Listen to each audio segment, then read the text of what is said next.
bonsoir. Aujourd'hui, toutes les femmes sont à l'honneur dans le monde et chez nous en Essonne à l'occasion de cette journée nationale. Des événements sont déroulés dans plusieurs endroits dans le département comme à Ris-Orangis où la résistance des femmes et leur combat pour l'égalité des sexes étaient particulièrement mis en avant tout au long de la journée. Carcolombelle. Journée spéciale pour toutes les femmes de Ris-Orangis. Cette année, pour la 14e fois, la ville a organisé tout au long de la journée des conférences et ateliers autour du thème de la résistance.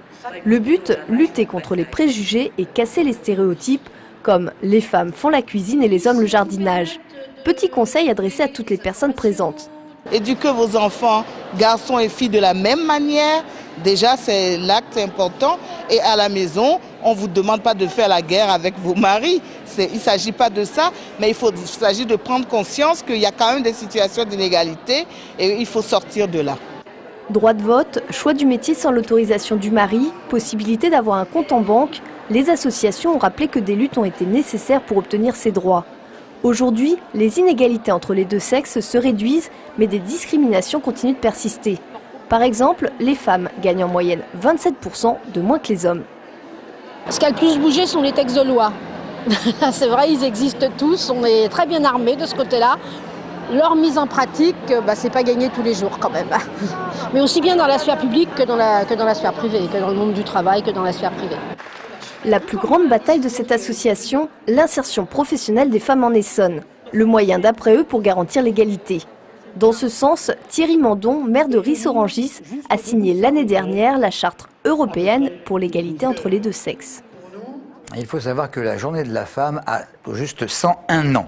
Qu'est-ce que c'est être une femme? C'est la question qu'une équipe de Téléson a tout simplement posée à quelques anonymes, histoire de voir si le machisme perdurait, pas en Essonne.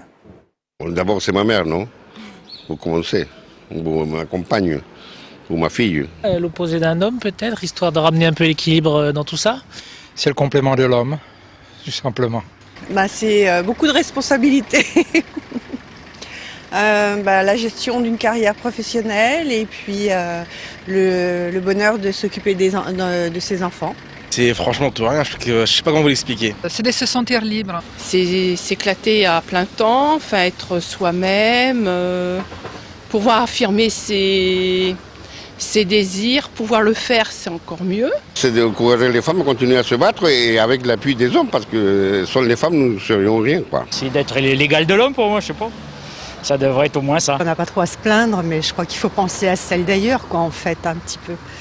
Et c'est être respecté, pouvoir faire ce qu'on a envie de faire. Voilà, je crois que c'est déjà énorme. Si on y arrive, c'est bien. Une assemblée générale d'importance aujourd'hui à Chanqueuil, c'est l'avenir de l'hôpital qui est sur toutes les lèvres du personnel. Un avenir très incertain dont médecins, soignants ou administratifs débattent. 700 personnes sont employées dans l'établissement menacé de fermeture.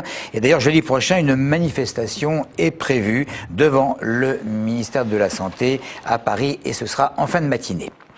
Rien à voir, mais on se souvient que le mois dernier, on avait remis au médiateur de la République un rapport sur la maltraitance financière sur les personnes âgées dans les établissements sanitaires sociaux et médico-sociaux. Un rapport qui soulignait cette forme insidieuse de maltraitance, encore mal connue et généralement faite par les proches. Eh bien, c'est ouvert aujourd'hui aux assises d'Évry et en appel le procès d'une femme accusée d'avoir empoisonné un riche septuagénaire dont elle prétendait être la nièce et qu'elle avait poussé à rédiger un testament, le tout sur abus de faiblesse. L'accusé nie toujours les faits à suivre. 39% des actifs se déclarent gênés par le bruit. C'est le résultat d'un récent sondage mené par l'Ipsos à l'occasion de la journée mondiale de l'audition, journée mondiale qui aura lieu après-demain jeudi. Malgré des progrès, les spécialistes réclament de plus en plus de prévention. Christophe Garnier. La plupart du temps, les patients qui rentrent dans le cabinet du docteur Gaillard souffrent de troubles de l'audition dus à des soirées répétées en salle de concert ou en boîte de nuit. Mais quand il s'agit de salariés, la majorité sont des professionnels du bâtiment. Ce spécialiste reconnaît des progrès dans la prévention et l'information des populations précaires. Mais il réclame encore plus d'accompagnement. Je pense qu'il y a une population qui est particulièrement exposée, c'est les gens qui ne seront pas suivis. Et à mon sens, les intérimaires sont particulièrement exposés. C'est des gens qui vont passer d'entreprise en entreprise. Bien souvent, ils n'ont pas le temps de voir le médecin du travail. Les mesures de protection proposées par l'employeur ne pourront pas leur être appliquées. Et je pense que c'est une population particulièrement vulnérable.